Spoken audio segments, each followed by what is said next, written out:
दोस्तों स्वागत है आप सभी का एक बार फिर से आपके अपने YouTube चैनल डिफेंस पॉइंट पर। और हमारे आज के इस वीडियो में हम देखेंगे कोस्ट गार्ड नाविक एग्ज़ाम की तैयारी के लिए इंग्लिश का पार्ट 2, जिसमें हमारा चल रहा था नाउन। ठीक है, आज जो है ये आपका नाउन का लास्ट वीडियो होने वाला है, क्योंकि इसके बाद जो है आपका नाउन टॉपिक समाप्त हो जाएगा। ठीक है, तो वीडियो शुरू करने से पहले बोलना चाहूँगा कि अगर आप लोग चैनल पर पहली बार आए हो तो चैनल को सब्सक्राइब कर लें और बेल आइकन को प्रेस कर लें, ताकि आप लोगों को हमारे द्वारा दिए जाने वाले कोस्ट गार्ड नाविक एग्ज़ाम के रिगार्डिंग सभी अपडेट्स मिलते रहें। तो दोस्तों चलिए शुरू करते हैं आज का ये वीडियो बिना किसी देरी के। तो देखिए, आज जो है मैं आप लोगों को स्पॉटिंग द एरर के कुछ इंपॉर्टेंट क्वेश्चंस करवाऊंगा। इसके अलावा आप लोगों को कुछ इंपॉर्टेंट सिनोनियम्स और एंटोनियम्स भी देखने को मिलेंगे। ठीक है, तो वीडियो को पूरा ज़रूर से देखिएगा, काफ़ी ज़्यादा इंपॉर्टेंट आपके लिए होने वाला है, क्योंकि आज जो है आपके सारे कॉन्सेप्ट क्लियर हो जाएंगे ना उनमें से, क्योंकि यहीं से जो है क्वेश्चन बनता है। ठीक है, तो स्पॉटिंग द एरर का सबसे फर्स्ट सेंटेंस जो कि आपको दिया गया है कि the astronomer who predicts the future has arrived. ठीक है, तो इस सेंटेंस में जो है आपको कहाँ पे एरर शो हो रहा है ये आपको बताना है। तो आई होप आप लोगों को देखते ही पता चल गया होगा, क्योंकि सेंटेंस का मीनिंग जो है वो कुछ और बताया जा रहा है और एस्ट्रोनॉमर का मीनिंग जो होता है वो कुछ और होता है। ठीक है, यहाँ पर जो है वो फ्यूचर को प्रिडिक्ट करने की बात हो रही है। ठीक है, यानी कि जो भविष्य को बता सकता हो। ठीक है, लेकिन यहाँ पर वर्ड दिया गया है एस्ट्रोनॉमर, तो हम सभी लोग जानते हैं कि एस्ट्रोनॉमर जो होते हैं वो फ्यूचर को प्रिडिक्ट नहीं करते हैं, यानी कि भविष्य को नहीं बता सकते। तो उसको जो है कहा जाता है एस्ट्रोलॉजर, यानी कि ज्योतिष। ठीक है, क्या कहा जाता है? एस्ट्रोलॉजर। स्पेलिंग में यहाँ पे लिख देता हूँ, आप लोग देख सकते हो। ठीक है, एस्ट्रोलॉजर, और इसको हिंदी में कहा जाता है ज्योतिष। यानी कि ऑप्शन नंबर ए जो है इसमें ही आपको एरर शो हो रहा है, तो हमारा राइट आंसर हो जाएगा ऑप्शन नंबर ए, क्योंकि एस्ट्रोनॉमर जो है वो चेंज होगा एस्ट्रोलॉजर में, क्योंकि भविष्यवाणी जो करते हैं वो एस्ट्रोलॉजर्स करते हैं, ना कि एस्ट्रोनॉमर्स। ठीक है, तो ये चीज़ समझ आ गई। चलिए देखते हैं नेक्स्ट क्वेश्चन। तो दोस्तों अगला क्वेश्चन जो कि आपको यहाँ पर दिया गया है कि the committee of our society could not come to a final conclusion. ठीक है, तो अब भाई इस सेंटेंस में यहाँ पे कहाँ एरर है ये आपको बताना है। ठीक है, देखिए नाउन के जो है आपको कम से कम 5 से 7 टाइप के कॉन्सेप्ट याद होने चाहिए, उसके अलावा आप लोगों का नाउन चैप्टर में से क्वेश्चन नहीं बनता है। ठीक है, अब देखिए दोस्तों, इस सेंटेंस की अगर बात की जाए कि इसमें एरर कहाँ पे शो हो रहा है, तो अगर आप लोग इस सेंटेंस का ऑप्शन नंबर सी देखेंगे तो यहाँ पे आप लोगों को एक वर्ड दिख रहा है ए फाइनल कंक्लूजन। ठीक है, अगर आप लोग यहाँ पे देखेंगे तो आप लोगों को दिख रहा होगा ए फाइनल कंक्लूजन। ठीक है, तो अब एक चीज़ समझिए ध्यान से कि कंक्लूजन जिसका हिंदी मीनिंग होता है निष्कर्ष। ठीक है, देखिए कंक्लूजन से पहले यहाँ पर लगा हुआ है फाइनल। ठीक है, ये जो फाइनल वर्ड है ये हट जाएगा। क्यों हटेगा? तो देखिए कंक्लूजन जो होता है यानी कि निष्कर्ष जो होता है वो पहले से ही फाइनल होता है, उसको और क्या फाइनल किया जाएगा। ठीक है, क्योंकि उसका मीनिंग ही जो है वो फाइनल होता है। ठीक है, यानी कि निष्कर्ष होता है, तो यहाँ पे जो वर्ड है फाइनल ये हट जाएगा। ठीक है, तो ये सेंटेंस हो जाएगा the committee of our society could not come to a conclusion या फिर एनी कंक्लूजन। ठीक है, तो आई होप आप लोगों को ये समझ आया होगा। आइए देखते हैं नेक्स्ट क्वेश्चन। तो अगला क्वेश्चन जिसमें आपको सेंटेंस दे रखा है कि lasers are indispensable tools, lasers are indispensable tools for the delicates eye surgery.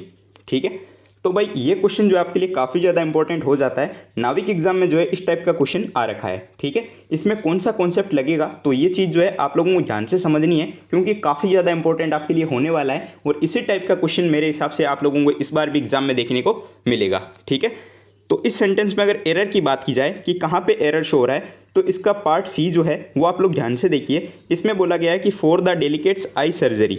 ठीक है, यहाँ पर बोला गया आईज सर्जरी। ठीक है, अब देखिए आईज सर्जरी जो है ये जो है आई सर्जरी में कन्वर्ट हो जाएगा, यानी कि आईज से जो एस लगा हुआ है ये हट जाएगा। ठीक है, अब काफ़ी लोग ये बोलेंगे कि आईज तो नाउन होती है, तो इसमें से एस कैसे हटेगा?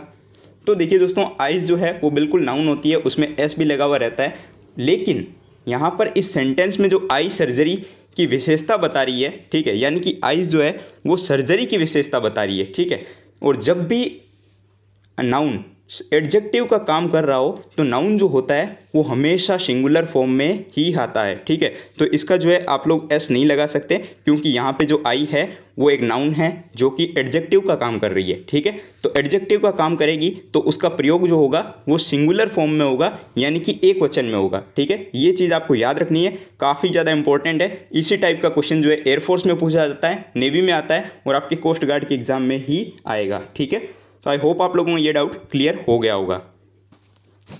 अगर फिर भी कोई डाउट बचता है तो दोस्तों आप लोग नीचे कमेंट में पूछ लिया करो। ठीक है, आप लोग जो है कमेंट में पूछ लिया करो और अपने स्कोर जो होता है वो नीचे कमेंट में बताना बिल्कुल भी मत भूला करो, जिससे कि मुझे भी आइडिया लगता रहता है कि आप लोगों को कितना समझ आ रहा है कितना नहीं आ रहा है। ठीक है, तो आप लोग खुद से भी पहले क्वेश्चन को बनाने की ट्राई किया करो और उसके बाद में जो है वीडियो को देखा करो। ठीक है, चलिए तो देखते हैं नेक्स्ट क्वेश्चन, जो कि आपको दिया गया है कि the driver showed great talent in keeping the damage car under control.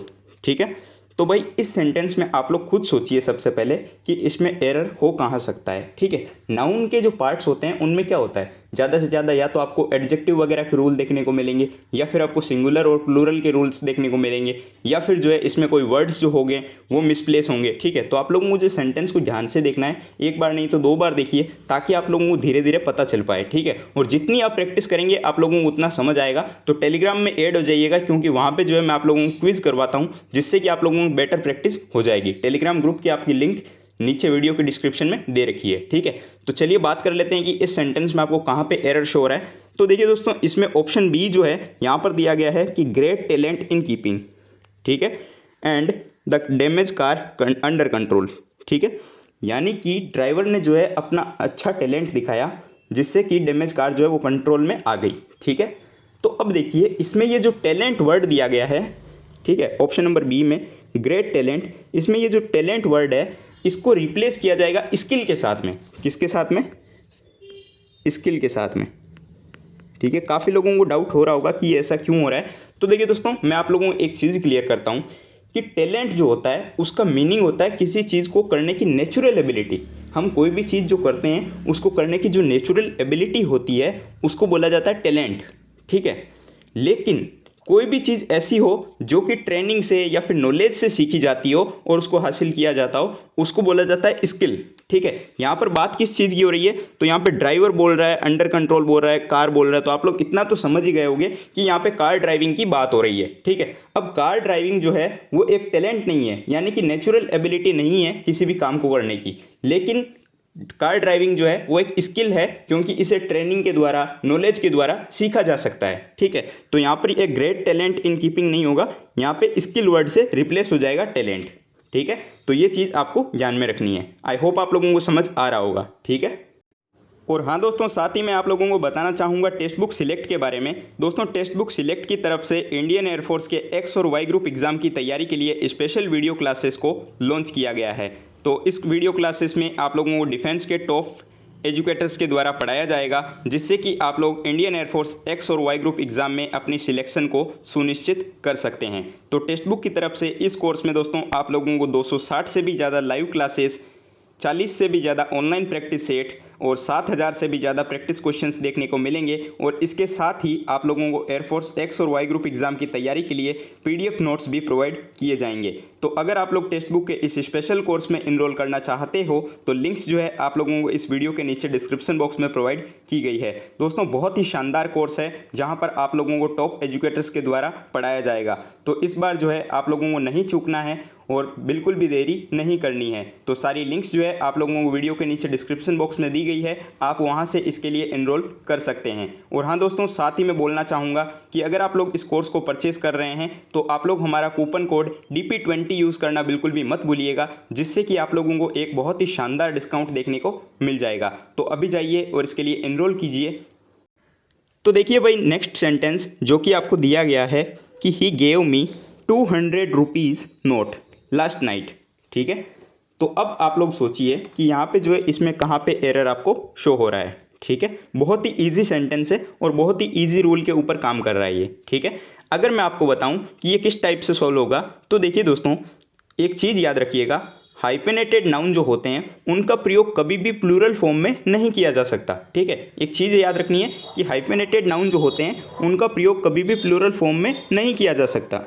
ठीक है, इसलिए यहाँ पे होगा क्या कि ये जो रुपीज़ वर्ड दिया गया है 200 रुपीज़, ठीक है, तो ये जो रुपीज़ वर्ड है इसमें से एस हट जाएगा। क्यों? क्योंकि हाइफेनेटेड नाउन में कभी भी प्लूरल फॉर्म का प्रयोग नहीं किया जाता। ठीक है, तो ये रुपीज़ से एस हट जाएगा। तो आई होप आप लोगों को समझ आ गया होगा। ठीक है, चलिए देखते हैं नेक्स्ट क्वेश्चन। तो दोस्तों अगला क्वेश्चन जो कि आपको दिया गया है कि I have some an informations, ठीक है, about her last residence of France.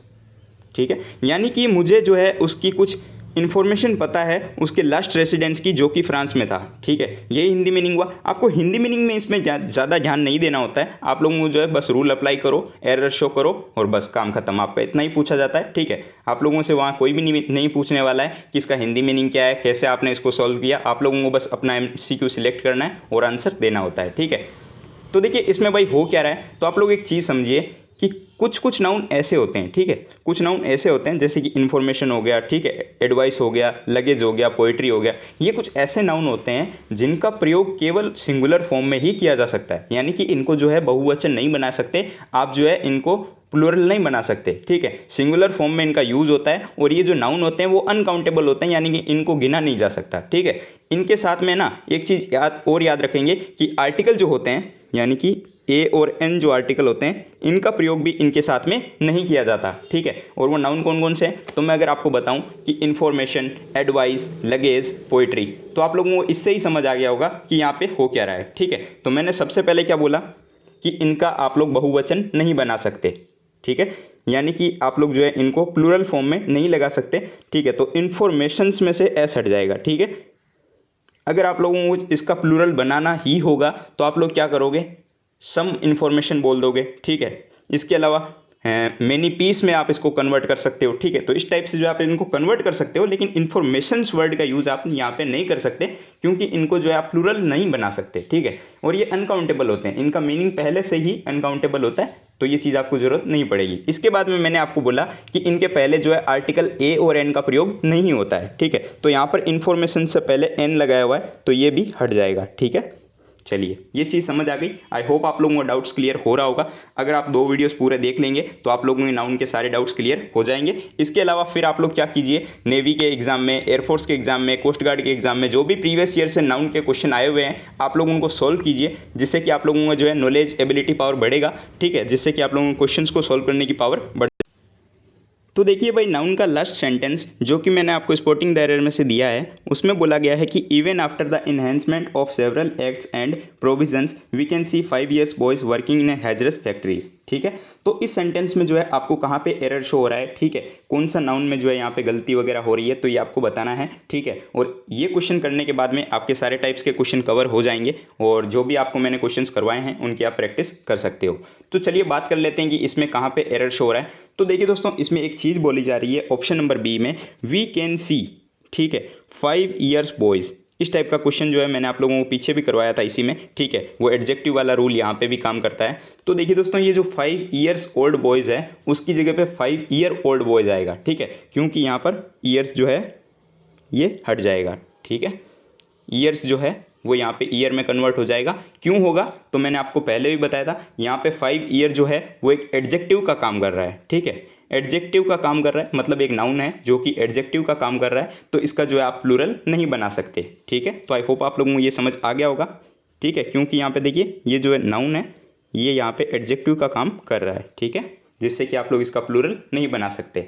तो आई होप आप लोगों को ये भी चीज़ समझ आ गई होगी और आपके डाउट क्लियर हो गए होंगे। ठीक है, तो स्पोर्टिंग द एरर के क्वेश्चंस में से इतने ही क्वेश्चन थे। चलिए अब हम देख लेते हैं कुछ इंपॉर्टेंट सिनोनियम्स और एंटोनियम्स, क्योंकि आपके नाविक एग्जाम में जो है ग्रामर का एक बहुत बड़ा रोल रहता है भाई। ठीक है, अगर आपके 15 मार्क्स की इंग्लिश आती है, ठीक है, तो उसमें से क्या होता है कि आपको सबसे ज़्यादा 7 से 8 क्वेश्चन जो है आपको ग्रामर के सेक्शन से ही देखने को मिल जाते हैं। ठीक है, तो सिनोनियम एंटोनियम्स भी जो है आपको 2 से 3 मार्क्स के पूछे जाते हैं, तो काफ़ी ज़्यादा इंपॉर्टेंट रोल प्ले करते हैं। ठीक है, चलिए देखते हैं। तो भाई लास्ट वीडियो में जो है मैंने आप लोगों से एक क्वेश्चन पूछा था, तो उसमें मैंने आपसे पूछा था कि हैरेस, ठीक है, ये वर्ड मैंने आपको दिया था और इसका जो है मैंने आपको सिनोनियम एंटोनियम वगैरह पूछा था। तो काफ़ी लोगों ने जो है इसका मैक्सिमम लोगों ने सही आंसर दिया है, लेकिन कुछ कुछ थे जैसे कि 2-3 बंदों के जो है उनका गलत हो गया था। ठीक है, उन्होंने पता नहीं कैसे किया इसको, लेकिन मेरे को समझ नहीं आया, लेकिन गलत आंसर दिया था। ठीक है, तो हैरेश, ठीक है, हिंदी मीनिंग क्या होता है? परेशान। ठीक है, जब कोई व्यक्ति परेशान हो जाता है उसको हैरेश बोला जाता है। ठीक है, तो इसके लिए अगर सिनोनियम्स की बात करें तो देखिए सिनोनियम क्या क्या हो जाएंगे? इरिटेट और मोलेस्ट। ठीक है, ये आपको याद रखने हैं, काफ़ी ज़्यादा इंपॉर्टेंट हो जाते हैं। एयरफोर्स एक्स और वाई ग्रुप एग्जाम में आ चुके हैं। ठीक है, तो आपके नाविक एग्जाम के लिए भी इंपॉर्टेंट हो जाते हैं। तो देखिए इसका एंटोनियम्स क्या क्या हो सकते हैं? इसके एंटोनियम्स हो सकते हैं असिस्ट और कंफर्ट। ठीक है, ये चीज़ समझ आ गई। दोस्तों इंग्लिश जो है आपकी काफ़ी ज़्यादा वीक होती है, तो आप लोग इसको थोड़ा सा ध्यान दीजिए जिससे कि आप लोग इंग्लिश में अच्छा स्कोर कर पाएँ। आप लोग ट्राई कीजिए कि कम से कम 12 से 13 नंबर आप इंग्लिश में लाने की कोशिश करेंगे। ठीक है, आपके नेगेटिव मार्किंग नहीं होती है आपके नाविक एग्जाम में। ठीक है ना, तो चलिए देखिए आज का फर्स्ट सिनोनियम जो कि आपको दिया गया है हैपल्स। ठीक है, हैपल्स का हिंदी मीनिंग होता है अभागी। क्या होता है? अभागी। और इसके लिए अगर बात की जाए कि सिनोनियम्स क्या क्या हो सकते हैं, तो अनफॉर्चुनेट जो है इसके लिए सिनोनियम हो सकता है, इल फेटेड जो है इसके लिए सिनोनियम हो सकता है। ठीक है, चलिए अब बात कर लेते हैं इसके लिए विलोम शब्द यानी कि एंटोनियम्स क्या क्या हो सकते हैं। तो देखिए फॉर्चुनेट, अनफॉर्चुनेट का क्या हो गया? फॉर्चुनेट। ठीक है, और इल फेटेड यानी कि अभागी जो होता है उसके लिए लकी हो जाएगा, यानी कि जो लकी होते हैं उसका ही तो ऑपोजिट होता है ना, अभागी। ठीक है, चलिए ये सही समझ आ गई। आइए देखते हैं नेक्स्ट। तो देखिए अगला जो कि आपको दिया गया है हैजर यानी कि जोखिम।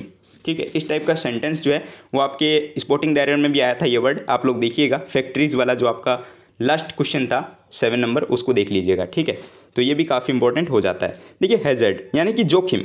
अब इसके लिए सिनोनियम क्या क्या हो सकते हैं? तो पेरिल एंड डेंजर इसके लिए सिनोनियम हो सकते हैं। और एंटोनियम्स की अगर बात की जाए तो कॉन्विकेशन और सिक्योरिटी। ठीक है, ये जो इसके लिए एंटोनियम्स हो जाएंगे। ठीक है, इनको जो है आप लोगों को याद करना है, या फिर आप 2 से 3 बार जो है इनको कॉपी में लिखिए जिससे कि आप लोगों को याद हो जाएंगे। ठीक है, चलिए इस टाइप से ही आप याद कर पाओगे भाई। सिनोनियम एंटोनियम को आप लोग रट नहीं सकते। ठीक है, तो आप लोगों को मैक्सिमम ट्राई करना है कि आप लोग जो है कॉपी में इनको लिखो, एक बार नहीं 2 बार लिखो, जिससे कि आप लोगों को जो है कि हाथ को ही आपके समझ आ जाएगा कि इसका सिनोनियम क्या होने वाला है। ठीक है, जितनी आप प्रैक्टिस करेंगे उतना आपको हाथ को ही समझ आ जाएगा कि इसका सही आंसर क्या होने वाला है। ठीक है, ऐसा होता है भाई, कभी कभी देखते हैं हम कि हमारे हाथ को सबसे पहले पता चल जाता है कि आंसर क्या होने वाला है, जबकि हमें पता ही नहीं चलता। ठीक है ना, तो देखिए उसके बाद में नेक्स्ट आपको दिया गया है वो है बस्टल। ठीक है, जिसका हिंदी मीनिंग होता है हलचल।